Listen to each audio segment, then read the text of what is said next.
قرآن کا معنی کیا ہے؟ قرآن کا معنی ہے پڑھنا، جمع کرنا، قرآن مجید یعنی بار بار پڑھی جانے والی کتاب۔ قرآن کی تعریف کیا ہے؟ قرآن مجید اللہ تعالیٰ کی طرف سے نازل ہونے والی کتاب ہے جو حضرت محمد صلی اللہ علیہ وسلم پر نازل ہوئی اور اس کو جبرائیل امین لے کر آئے۔ اس کی تلاوت کرنا عبادت ہے۔ قرآن کا لفظ قرآن مجید میں 68 مقام پر آیا ہے۔ سب سے پہلی وحی 28 جولائی سن 610 عیسوی میں 27 رمضان کو بروز سوموار کو نازل ہوئی۔ دوسری وحی سورہ مدثر کا پہلا حصہ نازل ہوا۔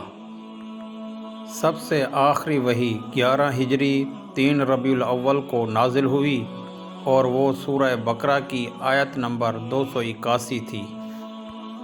اگر آپ کو ہماری ویڈیو اچھی لگی ہو تو لائک اور شیئر کر دیں تاکہ دوسرے مسلمانوں کو بھی اس کا علم ہو سکے۔ شکریہ، جزاک اللہ۔ اللہ تعالیٰ آپ کو حفظ و امان میں رکھے، آمین۔